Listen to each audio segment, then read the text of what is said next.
제가 사진을 하나 준비했는데 거기 있나요? 한번 보실까요? 자, 사진. 꽃을 좋아하시죠? 우리 모두가 꽃을 보면 참 얼굴이 환해집니다. 이 꽃을 좋아하시는 분들은 무슨 꽃인지 아실 겁니다. 무슨 꽃이지요? 자, 이 꽃은 에델바이스입니다. 스위스의 국화 에델바이스입니다. 에델바이스 잘 아시죠? 에델바이스는요, 에델과 바이스라고 하는 독일어의 합성어입니다.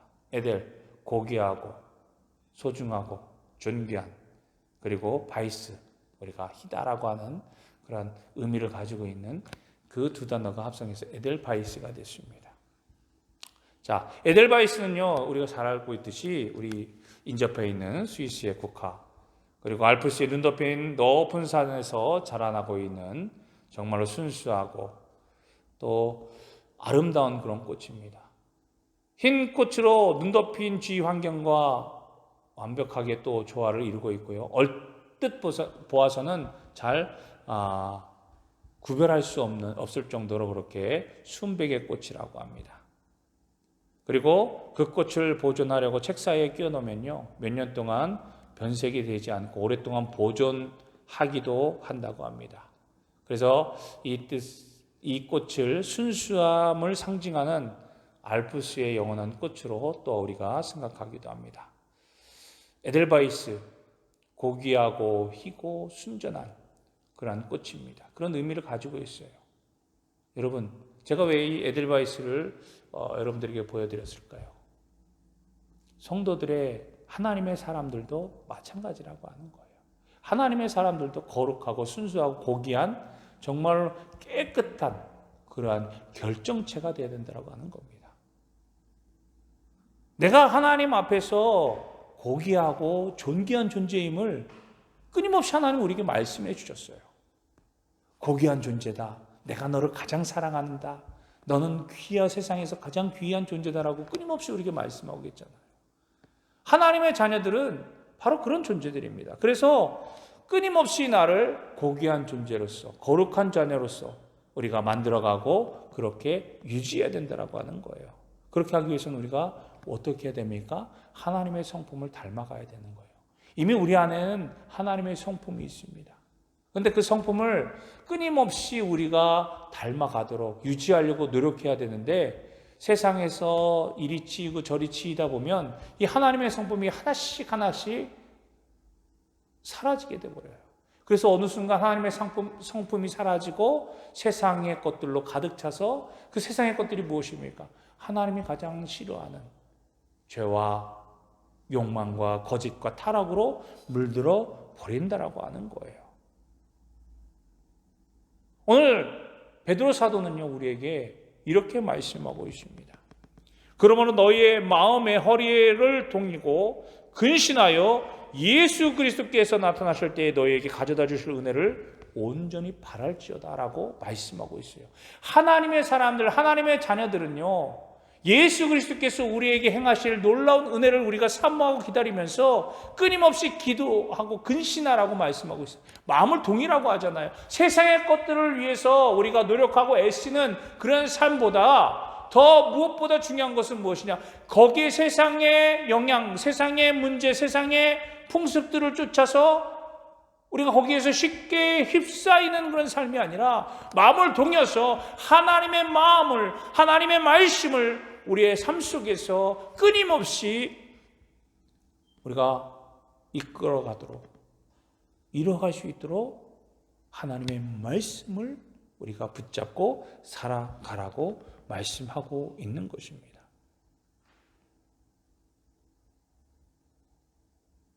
사랑하는 성도 여러분, 성도답게 살기 위해서는 마음을 새롭게 하면서 하나님의 말씀만이 내 삶의 중심이요 내 삶의 방향임을 우리에게 말씀하고 있는 것입니다. 요즘 많은 정보들이 인터넷으로 막 쏟아지기도 합니다. 그래서 우리가 너무 정보의 홍수 속에 살아가고 있어요. 물론 정보가 많으면 때때로 우리에게 이익이 될 수 있습니다. 왜? 우리가 모르기 때문에. 모르는 것들은 쉽게 우리가 알 수가 없잖아요. 쉽게 알려고 하면 무엇을 찾아야 되고 또 아는 사람들에게 만나서 물어봐야 되고 그러면 참 번거롭기도 하고 또 시간도 촉박합니다. 그런데 인터넷으로 이제 우리가 원하는 것들을 치게 되면, 검색만 하면 그 정보가 무한대로 막 쏟아지는 것을 우리가 보게 됩니다. 그런데 올바른 정보도 있지만 잘못된 정보들도 많다라고 하는 거예요. 그러니까 그런 무수한 정보의 홍수 속에서 살다 보니까 잘못된 경우대로 우리가 나아갈 때도 많다라고 하는 겁니다. 그래서 때때로 잘못된 길을 걸어가면서 우리가 하나님의 방법과 하나님의 길보다는 세상적인 방법을 쫓아서 살아갈 때가 너무나도 많다라고 하는 거예요. 우리가 참으로 근심하고 마음을 동이고 이리저리 냉철하게 판단해야 될 그런 요즘 시대에 살고 있다라고 하는 거예요. 그래서 오늘 우리에게 주신 이 말씀을 통해서 더욱더 우리는 우리의 삶을 하나님의 말씀에 빗대어서 더욱더 관찰하고 또 조심하고 우리가 냉철하게 판단할 수 있는 그런 믿음의 모습을 가져야 될 필요가 있다고 하는 겁니다. 사도 바울도요, 에베소서 말씀에서 우리에게 뭐라고 말씀하십니까? 진리로 너희의 허리띠를 띠라고 우리에게 말씀하고 있지 않습니까? 무엇보다 중요한 것은 우리 안에 진리의 영이 함께 있어야 된다고 하는 거예요. 우리가 지난주 성령 강림절을 통해서 뭐라고 말씀하셨습니까? 뭐라고 우리가 배웠지요? 진리의 영, 성령님께서 우리에게 오시면 너에게 모든 것을 가르쳐 알게 하신다라고 우리에게 말씀해 주지 않았습니까? 성령님의 인도하심을 통해서 우리는 진리의 영으로 통해서 모든 것을 밝게 깨닫고 그러므로 인하여 무엇이 거짓인지 무엇이 참인지를 분별할 수 있는 분별력을 얻을 수 있게 될 줄로 믿습니다. 그러므로 우리는요, 하나님의 사람으로, 성령의 사람으로, 또 우리가 하나님 앞에 잘했다 칭찬함을 받는 사람으로 우리가 나아가기 위해서 우리는 말씀 안에서 더욱더 거해야 됨을 오늘 우리에게 말씀해 주고 있는 거예요. 그래서 뭐라고 말씀하십니까? 사도 베드로도 우리에게 이렇게 얘기합니다. 너희가 순종하는 자식처럼 전에 알지 못할 때에 따르던 너희 사역을 본받지 말라고 이야기합니다. 성령님께서 우리에게 주신 진리의 영으로 오신 그 성령님의 능력과 권능이 우리 가운데 오지 않을 때는 우리는 세상의 것들을 쫓아서 우리가 가지고 있는 경험과 우리가 가지고 있는 정보를 쫓아서 살아갈 때가 많다라고 하는 거예요. 그런 정보들이, 그러한 문제들이 무엇을 야기합니까? 무엇으로 비롯됩니까? 내가 원하는 것, 내 욕심과 내 살의 사욕에 붙잡혀서 우리는 그것들을 보게 된다라고 하는 거예요. 그래서 베드로도 우리에게 그렇게 말하고 있는 겁니다. 그 전에 너희가 알지 못했을 때, 성령님의 오심으로 인하여 우리가 너희들이 깨닫지 못했을 때처럼 너희가 가지고 있는 경험과 정보와 지식에 얽매여서 너희들이 판단하고 너희들이 행하지 말라고 이야기하고 있는 거예요. 그럼 어떻게 오직 너희를 부르신 거룩한 이처럼 너희도 모든 행실에 거룩한 자가 되라고 말씀하고 있는 것입니다. 이를 위해서 사도 베드로는요, 우리에게 그렇게 말씀하고 있는 거예요. 근신하라고. 근신하고 깨어 기도하라고. 사도 베드로뿐만 아니라 사도 바울도 우리에게 말씀하고 있는 겁니다. 근신하라고 하는 말, 끊임없이 내 마음을, 내 감정을 절제하라고 하는 그런 의미도 담겨 있다고 하는 거예요. 우리는 감정에 쉽게 휩싸이게 됩니다. 어쩔 때는 감정이 좋다가 금방이라도 감정이 나빠져서 정말 화를 내기도 하는 그런 우리들의 모습을 발견합니다. 저 또한 그렇습니다.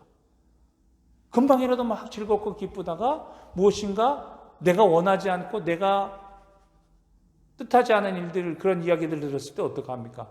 좋아졌던 감정이 삽시간에 사라져 버립니다. 그리고 얼굴이 울그락불그락하고 입에서는 막 험한 얘기가 나오려고 하는 그런 상황까지 치닫게 되는 경험들을 하게 됩니다. 여러분들도 마찬가지일 거예요. 금방이라도 웃으면서 왔다가 내가 이렇게 웃으면서 오고 있는데 내가 원하거나 내가 바라는 것, 내가 필요한 것들을 막 이제 묻거나 아니면 또 요구할 때 상대방이 자기의 감정을, 자기의 느낌, 자기의 생각대로 반응하지 않으면 어떻게 됩니까? 인상을 찡그리면서 화를 내면서 돌아선 그런 모습들, 우리는 종종 자주 많이 우리가 발견하지 않습니까? 냉철하게 판단해서 좌로나 우로나 치지 않는 그런 믿음의 모습들이, 굳건한 믿음이 우리 가운데 필요하다라고 하는 거예요. 그것이 바로 근신이라고 하는 겁니다. 내 마음의 감정대로 휩싸이지 말고 휘둘리지 말라고 하는 거예요. 주변의 환경에 휘둘리지도 말라고 하는 것입니다. 좀 무서운 얘기지만 예전에 좀 한참 제 젊었을 때에 기도원의 그런 일들이, 기도원에 가서 막 기도하고 산기도도 막 유행하고 부흥회도 많이 하고 이런 신앙의 열정들이 있었습니다. 근데 기도원에서 뜨겁게 기도하고 집회하고 이러면서 정말 선한 영향을 끼치는 그런 신앙적인 부흥의 역사들이 많이 일어났는데, 그것에 틈을 타서 그 속에서 잘못된 신앙을 가지고 잘못된 모습으로 사람들을 얽어매는 그러한 많은 사이비 기도원들도 있었다라고 하는 거예요. 그런 곳에서 하나둘씩 문제가 발생하기 시작합니다. 많은 기도원들이 정말 선한 영향을 끼치고 믿음의 열정을 일으키면서 폭발적인 부흥의 역사들을 이뤄내는 반면, 그 속에서 많은 사람들에게 악한 영향을 끼치고 잘못된 신앙을 가르치고 잘못된 믿음의 방향으로 이끌어가는 그러한 거짓된 사이비 기도원들도 많이 있었다라고 하는 거예요. 그 중에서 대표적인 게 무엇입니까? 정말로 힘들고 어렵고 정말 믿음으로 하나님 앞에 나가 건강의 문제로 기도하면서 정말 하나님 앞에 매달리고 싶은 그러한 마음을 가지고 있는 많은 성도들에게 뭐라고 이야기합니까? 그런 곳에 가면, 야, 병원 가봐야 소용없어. 뭐하러 병원에 가? 예수님께서 다 치료해 주실 텐데 병원 갈 필요 없고 여기서 열심히 헌금하고 여기서 열심히 기도하고, 병원 가지 말고 병원 갈 돈으로 기도하며 헌금하면 헌금한 대로 너의 기도를 응답해 주실 거야. 너에게 안수해 주실 거야. 축복해 주실 거야. 나 하나님께서 내가 기도했더니 그런 모습을, 그 모습을 보여주셨어. 라고 하면서 사람들의 마음을 혹하게 만드는 그런 잘못된 신앙의 기도원들도 또한 있었다라고 하는 거예요. 그럼 어떻게 됩니까? 그것이 참인 양 거기에 매달려서 자기가 가지고 있는 모든 것들을 다 거짓된 말에 속아 넘어가서 모든 것들을 바쳐버리고 결국에는 자기의 삶뿐만이 아니라 자기 가족, 주변의 사람들에게도 엄청난 피해와 악한 영향을 끼치는 모습들을 우리는 자주 볼 수가 있었습니다. 사랑하는 성도 여러분, 물론 예수님께서, 하나님께서 은혜로 우리를 치유해 주시고 낫게 해주시는 분이십니다. 그런데 우리가 해야 될 일을 해야 된다라고 하는 거예요. 우리의 신앙은요, 그냥 부적과 같은 그런 신앙이 아니라고 하는 겁니다. 막무가내로 떼쓴다고 해서 얻을 수 있는 그런 신앙도 아니라고 하는 거예요. 하나님께서는 우리에게 분명히 우리가 해야 할 일들을 허락해 주셨어요. 그 일들을 행하면서 하나님 앞에 나아가고 구하고 간구할 때에 하나님께서 그 기도를 응답해 주시지, 그냥 우리가 감나무에서 감 떨어질 때까지 밑에서 입을 벌리고 기다리고 있는 그런 신앙이 아니라고 하는 거예요. 그 감을 먹기 위해서 열심히 우리가 땀을 흘려 땅을 파고 나무를 심고 거름을 주고 잡초도 이렇게 뽑아주고 병충해도 막아주고, 그렇게 열심과 정성을 다하여 우리가 행할 일들을 행할 때 하나님께서 그 속에서 우리에게 열매를 허락해 주시는 것이지, 물론 하나님께서 특별한 은혜를 주셔서 그렇게 할 수 있도록 먼저 우리에게 은혜를 주실 때도 있다라고 하는 겁니다. 하지만 그것에 혹해서 우리가 잘못된 신앙으로 나가서는 안 된다고 하는 거예요. 우리 자녀들이 시험을 앞두고 있는데 시험 공부를 하나도 하지 않다가 기도하면서 하나님, 저 내일 시험이에요. 하나님, 저에게 시험을 잘 볼 수 있는 능력과 지혜를 주세요. 라고 한다고 해서 하나님께서 그래? 넌 하나님의 자녀니까 내가 너에게 지혜를 왕창 부어줄게. 너 시험 성적 좋게 해줄게. 그렇게 하신 하나님이십니까? 아니라고 하는 거예요. 여러분들이 자녀들이 열심히 시험 기간 전에 배우고 익히는데 충실하고 열심히 행할 때 시험 기간을 맞았는데 내가 시간이 부족하고 조금 모자랐을 때 하나님 앞에 기도하고 간구할 때 하나님, 저에게 지금까지 배웠던 것들 잘 기억하게 하시고 하나님께서 지혜를 주셨사오니 더욱더 조금이라도 더 기억하고 또 배우고 잘 알 수 있도록 제게 하나님의 지혜와 하나님의 은혜와 하나님의 평강을 주옵소서 라고 한다면 하나님께서 그 마음을 아시고 더욱더 지금까지보다 더 평온하게 마음의 두려움, 시험에 대한 두려움을 떨쳐버리고 시험을 잘 치를 수 있도록 하나님께서 인도해 주신다라고 하는 거예요. 그냥 무조건적으로 우리가 신앙에 대해서 잘못된 생각을 가질 때가 많다라고 하는 겁니다. 성경은요, 우리에게 뭐라고 경고하십니까? 너희의 안락과 너희의 만족을 위해서 축복, 하나님의 은혜와 하나님의 축복을 구하지 말라고 하십니다. 성경은요, 육체적인 안락과 세상적인 번성을 결코 우리에게 장려하지 않는다고 하는 거예요. 하나님의 축복은요, 축복을 받는 것에서 끝나는 것이 아니라 그 축복을 받고 그 축복을 통해서 하나님의 일들을 행하고 하나님의 사명을 완수하는 데에 있다라고 하는 거예요. 왜 하나님께서 우리에게 십자가를 보여주셨습니까? 십자가의 은혜를 왜 주셨습니까? 십자가가 있을 때, 우리의 삶 속에 십자가가 있을 때 그것이 진정한 축복의 통로가 된다라고 하는 거예요. 십자가가 없는 축복, 십자가가 없는 믿음은 가짜 믿음, 가짜 신앙이라고 하는 거예요. 주님은 날마다 뭐라고 말씀하십니까? 자기 십자가를 지고 나를 따르라라고 말씀하고 있습니다. 내 십자가가 무겁다고 해서, 내 십자가가 힘들다고 해서 그것을 내팽겨버리고 그냥 홀가분하게 걸어가는 우리들의 모습을 바라고 계시지 않는다고 하는 거예요. 우리에게 주신 하나님의 은혜, 하나님의 소망이 분명히 있음을 믿고 우리는 구하고 간구하며 더욱더 하나님의 뜻을 따라 살아가는 믿음의 사람들이 되어야 될 줄로 믿습니다. 그래서 사도 베드로는 그렇게 말하고 있는 거예요. 우리에게 주실 은혜를 온전히 바라라. 우리가 온전히 은혜를 바라며 나가는 저와 여러분이 되어야 된다고 하는 겁니다. 지금 아무리 힘든 상황을 우리가 만나고 그리고 내가 그 상황 속에 처해 있다 할지라도 하나님이 나와 함께 하시고 하나님이 이를 통해서 놀라운 일들을 우리에게 허락해 주시고 더 큰 발전과 소망으로 우리를 인도해 주심을 믿고 그 믿음 안에서 참고 견디며 근신하며 인내하라고 말씀하고 있습니다.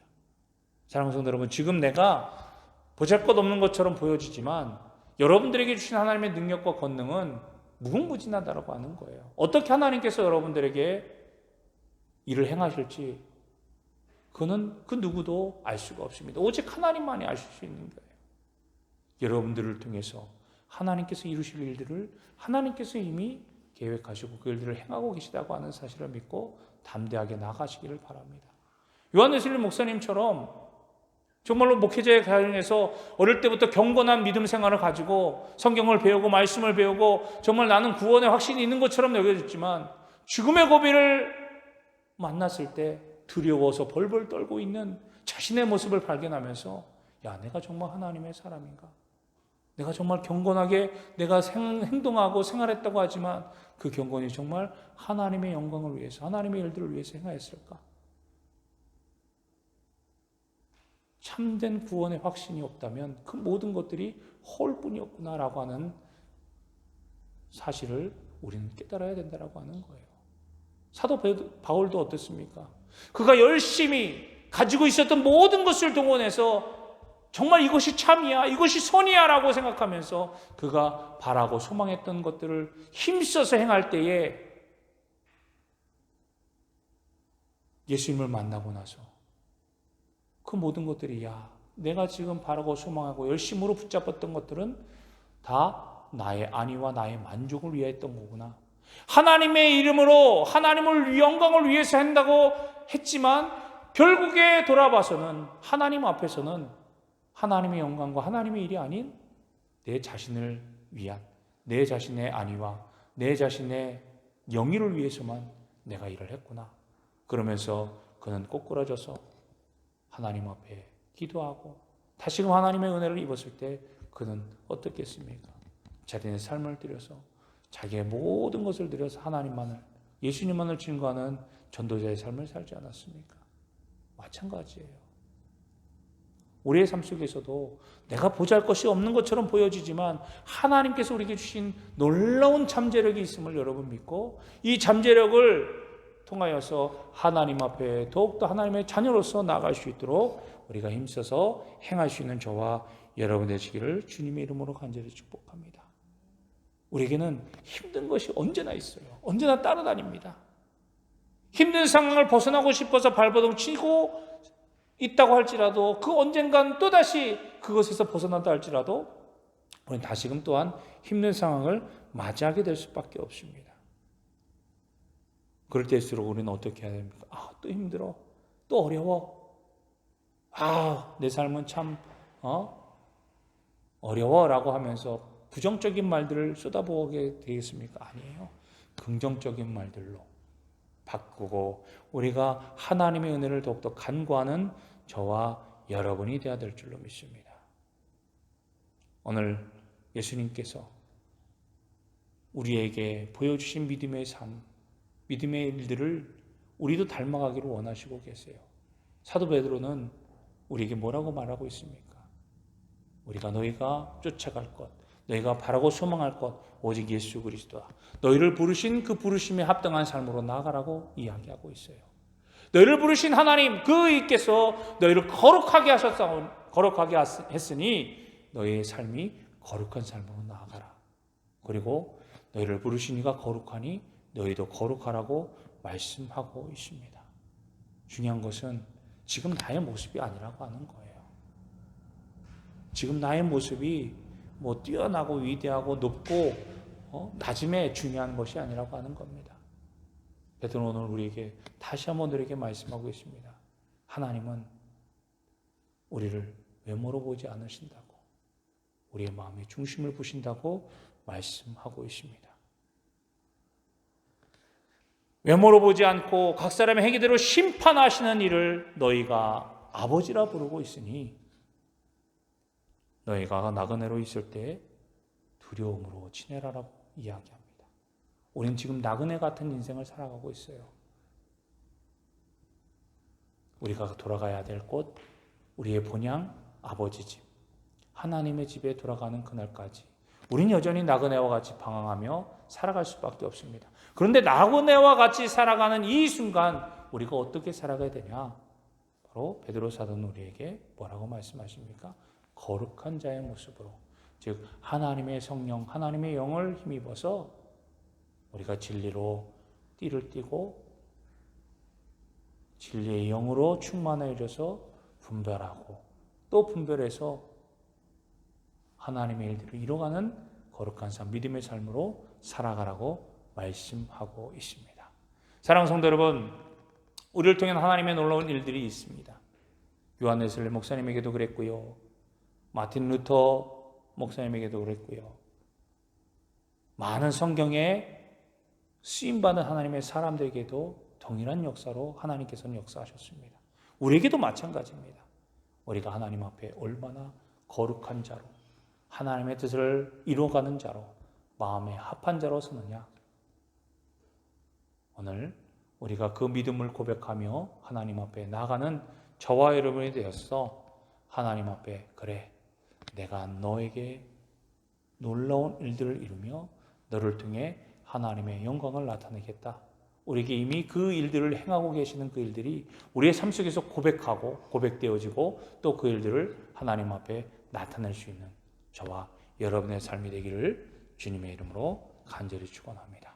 모든 행실에 거룩한 자로 하나님의 영광을 나타내는 하나님의 뜻을 이뤄가는 우리 모두가 되시기를 주님의 이름으로 간절히 축원합니다.